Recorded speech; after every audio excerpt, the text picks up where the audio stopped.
Hi, my name is Susan Salvo, and today we're going to learn a low back technique we call the rainbow technique.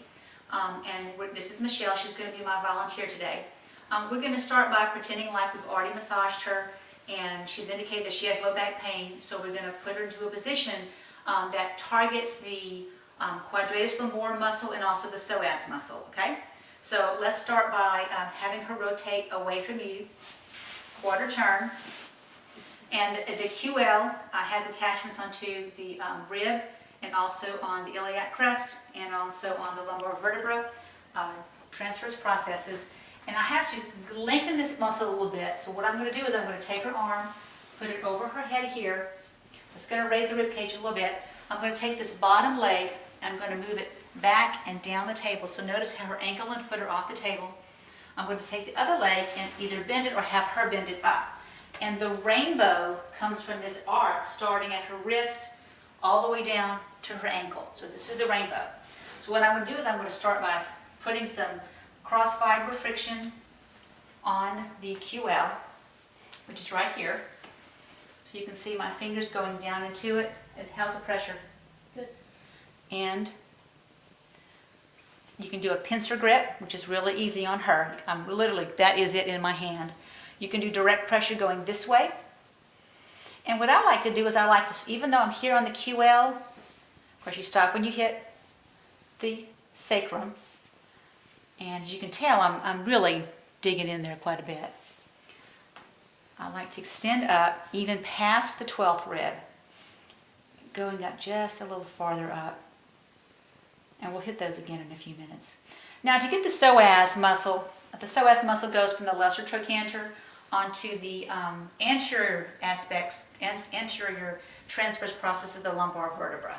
So they're kind of like mirror images of each other in that respect.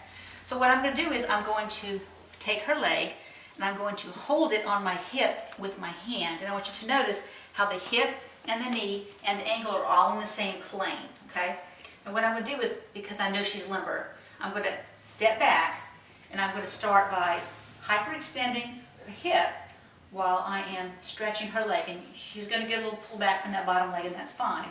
And then I'm going to instruct her to take her knee and move it to her abdomen, okay? And I'm going to give you some resistance, okay? We're going to do this for 7 seconds. Let's begin now. 1, 2, 3, 4, 5, 6, 7, and relax. Now, once she's nice and relaxed, I'm going to extend it back some more. And I'm feeling it a little bit easier. Does it feel easier to you, Michelle? Mm-hmm. And then you're going to do this 3 times. I'm only going to show you once, but you're going to do it 3 times. The next thing you can do is you can take her leg, put it on top of her bottom leg, and get to a fetal position for me.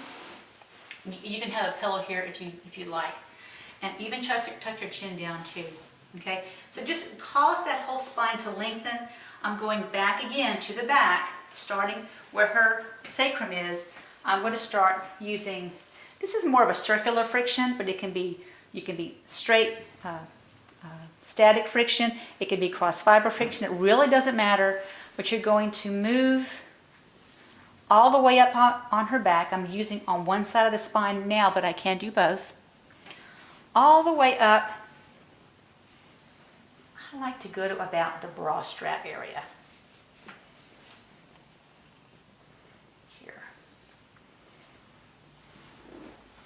Then what I'm going to do is I'm going to start on the back again, here, and I'm just going to bend down and keep my elbow extended and my wrist straight. And I do use a rocking pressure, and it just works for me. Hopefully it'll work for her. And going again, up the back, about to the area where her bra strap is.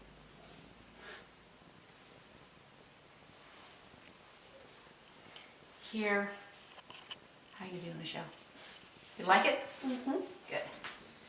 And then you can do both sides with the same, woohoo, hello. I think I'll hang out here a while. What you think? Mm-hmm.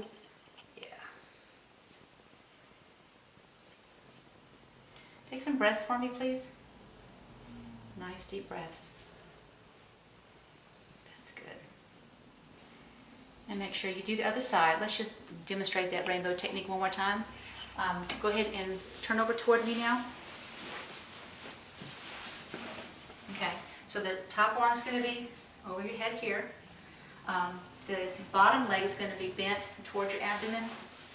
Top leg is going to be down this way. And again, this is the position that the body's in to get that rib cage lifted up and the hip bone lifted down. And you really can work it this way too, with me standing on this side of the table. It's a little harder on me. I think I'd rather be on that side of the table. So here I am focusing on, where's your spine? I've lost your spine. Here it is. Pushing into the spine, grabbing her QL. Ooh, hello. Yeah, this is kind of tight, huh? A little bit tighter than the other one.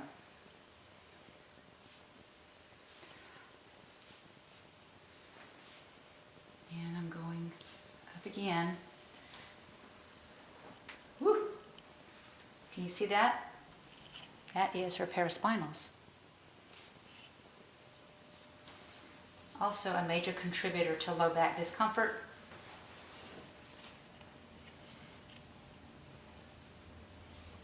And then a little bit of the stretch of the psoas. When you do this stretch, I want to remind you to go not on her sacrum, but just above her sacrum when you're leaning back. Make a wish. Just kidding. Okay, let's do one of those again. 7 seconds. Begin. 1, 2, 3, 4, 5, 6, 7. Relax. And very nice. And fetal position. And then you can do some more. This time I do both sides of the back with the circular friction on the paraspinals. I hope you've enjoyed this little demonstration. I hope you can give your clients a lot of relief from their low back discomfort. Thank you.